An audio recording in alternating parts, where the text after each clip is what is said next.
Sir ये बताइए, जिस तरीके से सुप्रीम कोर्ट ने किसानों के मुद्दे पे संज्ञान लिया, उसके बाद सुप्रीम कोर्ट ने रोक लगा दिया कानूनों पे, साथ साथ कमेटी बनाई है, क्या आपको लगता है ये किसानों के साथ न्याय होगा सुप्रीम कोर्ट की तरफ से? देखिए, सुप्रीम कोर्ट ने 4 लोगों की जो कमेटी बनाई है, उन्होंने फॉर ए टाइम भी कुछ समय के लिए इसको रोका है, इसको समाप्त नहीं किया है। और देखिए मेरे पास ये भारत का संविधान है ओरिजिनल, और इसके पीछे लिखा है सत्यमेव जयते। ओरिजिनल कहने का क्या तर्क था, पहले ये समझाइए। क्योंकि नीला है और ये 1950 का था, 1996 में इसकी कॉपी निकली, उसके बाद कोई कॉपी नहीं निकली, और ये नीले रंग में है, इसलिए नीले रंग में ही संविधान जब लागू बना था तो बना था। और ये मेरे लिए गर्व की बात है कि मैं भारत का संविधान लिए। ये तो तर्क नहीं हो सकता कि जो आज के नेता हैं संविधान को भी अपने तरीके से गढ़ने की कोशिश करते हैं। देखिए, हमारे डिक्शनरी में एक एक शब्द के कई मायने होते हैं, और सुप्रीम कोर्ट अपने हिसाब से मायने निकालती है, और केंद्र सरकार अपने हिसाब से, और राज्य सरकारें अपने हिसाब से। लेकिन जो संविधान की जो उद्देशिका है, प्रेमबिल, इसमें लिखा है न्याय, सामाजिक, आर्थिक, राजनीतिक और बराबरी के साथ साथ समानता।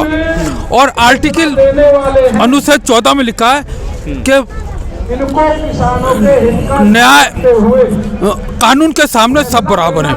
अगर ऐसी बात है तो केंद्र सरकार को जब ये कानून बनाया गया तो पहले केंद्रीय कृषि मंत्री को सारे मुख्यमंत्रियों का एक सम्मेलन बुलाना चाहिए था, जो नहीं हुआ, सहमति नहीं ली गई।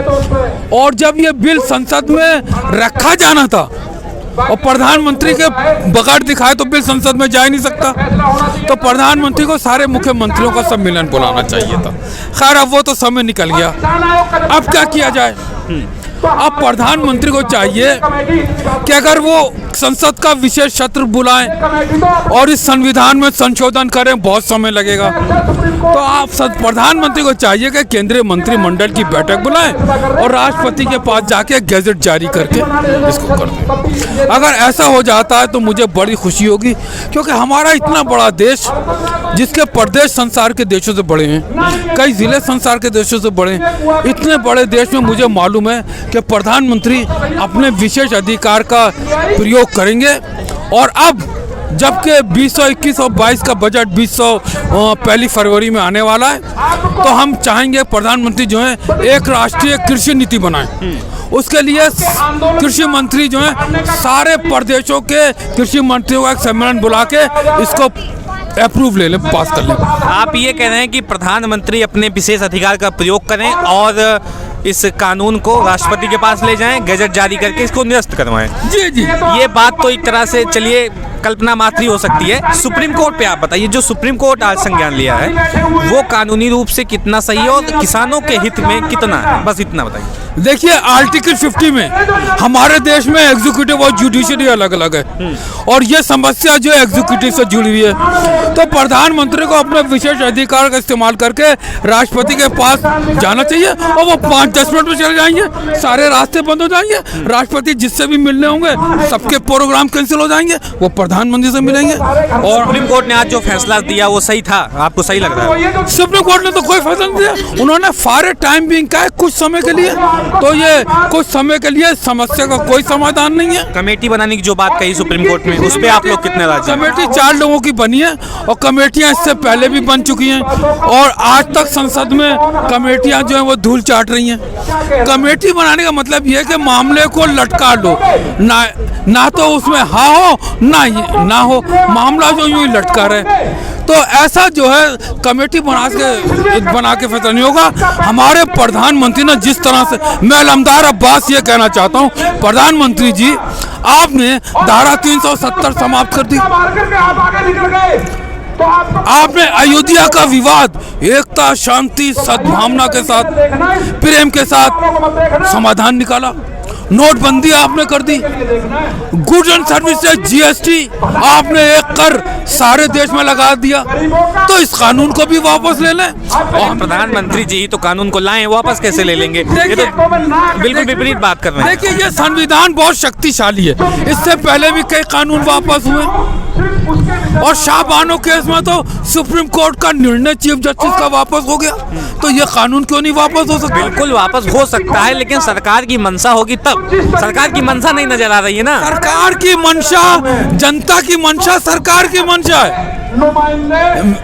लोकतंत्र में यही तो है कि जो सरकार जो जनता द्वारा जनता के लिए जनता की सरकार है, और जब जनता का 80 और 85% जनता इसके विरुद्ध है तो केंद्र सरकार को इसको वापस ले लेना चाहिए।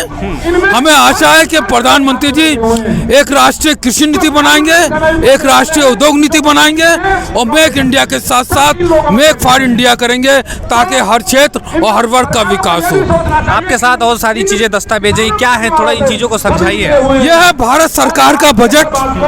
हमने इसमें प्रधानमंत्री से कहा है कि केंद्र सरकार, पकड़ लेते हैं आप, इसको समझाइए। केंद्र सरकार जो इन्फ्लेशन जो होता है, मुद्रास्फीति, इसको कंट्रोल करे। केंद्र सरकार राजस्व घाटा कम करे, रेवेन्यू डिफिसिट कहते हैं, और केंद्र सरकार सकल घरेलू उत्पाद, दिखाइए थोड़ा सा, जीडीपी को इसको बढ़ा दे। अगर ऐसा हो जाता है तो ये आगे चल के ये किसानों की समस्या नहीं आएगी।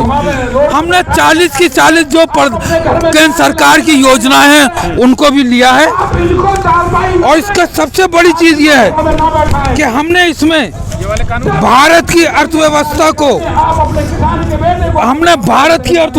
को दुनिया की अर्थव्यवस्था से जोड़ने की बात करिए। हम चाहते हैं कि न्याय जो है वो देश की पूरी जनता के लिए हो, यानी इन भारत की इकोनॉमी को वर्ल्ड इकोनॉमी से जोड़ा जाए। केंद्र सरकार सारे प्रदेश, सारे राज्य सरकारों से बातचीत करे। इसके अलावा करेंसी बैलेंस करना चाहिए। आज जो घोटाले चल रहे हैं, आज जो रुपया जो नकली नोट बन रहे हैं, इससे किसानों का बहुत नुकसान हो रहा है। किसान जो खून पसीने का कमाता है, नकली नोट उसकी फसल खरीदते हैं, तो केंद्र सरकार इसको भी बंद करे। क्या चीजें हैं थोड़ा? इसके अलावा हम चाहते हैं कि केंद्र सरकार का 100% पैसा कहां से आता है, 100% पैसा कहां जाएगा, इसके ऊपर एक स्पष्ट नीति बनाए। और जो योजनाएं हैं, और हमने सबसे बड़ी बात ये कही है कि आजादी से लेकर अब तक जितने बजट बने केंद्र सरकार के, उसमें न्यूक्लियर पावर और केमिकल पावर को, बायोलॉजिकल पावर को, मानवता को नष्ट करने के लिए इस्तेमाल किया गया, डिस्ट्रक्शन के लिए किया गया।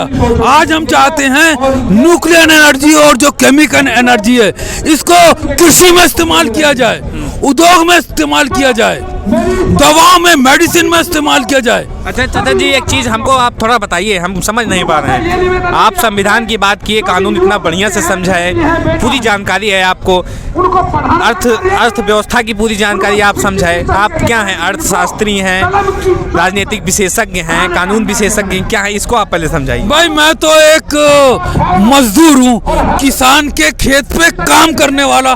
मेरा सवाल इसलिए ये था क्योंकि इसी आंदोलन के दरमियान बहुत से नेता इस चीज़ को कह रहे हैं कि अनपढ़ लोग हैं, इनको कुछ नहीं जानकारी, ये कानून को समझ नहीं पाए हैं, इसलिए मेरा सवाल और वाजिब हो जाता है। डॉक्टर, इंजीनियर, वकील, केंद्र सरकार के मंत्री, प्रदेश सरकार के मंत्री, मुख्यमंत्री, ये ज्यादातर किसान और मजदूर हैं। और हमारे प्रधानमंत्री तो खुद कहते हैं कि मैं तो एक चाय वाला था, चाय की दुकान पे चाय बेचता था। तो क्या हुए, वो मजदूर हुए। और मजदूर कौन है? जो किसान के जो पैदा करता है उसको बेचता है। अब आप क्या हैं, अपने बारे में बता दीजिए। मैं एक जो हो भारत का नागरिक हूँ, और मैं चाहता हूँ कि देश की जनता को में जनतंत्र आए, और ये जो संविधान जो है हमारा बहुत शक्तिशाली है। मैं अलमदार अब्बास प्रधानमंत्री से अनुरोध करूंगा कि इसमें लिखा है, union cabinet has right to take a decision which is pending for a long for current matter और future matter under the leadership of prime minister have a discretionary power. कानूनी रूप से हो या फिर किसी और एंगल से इन चीज़ों को देखा जाए, जो यहाँ के किसान हैं, जो कानून को जानने वाले हैं, संविधान को जानने वाले हैं, राजनीति को समझने वाले हैं, वो सब लोग यही कह रहे हैं कि सुप्रीम कोर्ट के जरिए सरकार किसानों के मुद्दे को होल्ड पे डाल के उसको ठंडे बस्ते में डालने की कोशिश कर रही है। आपकी राय क्या है? इस वीडियो को देखने के बाद कमेंट बॉक्स में बताएं। साथ ही साथ चैनल को सब्सक्राइब करें। मिलते हैं इसी तरह किसी और खबर के साथ, तब तक के लिए नमस्कार। इस खबर को अभी लाइक करें, शेयर करें, अभी चैनल को सब्सक्राइब करें और घंटी जरूर दबाएं।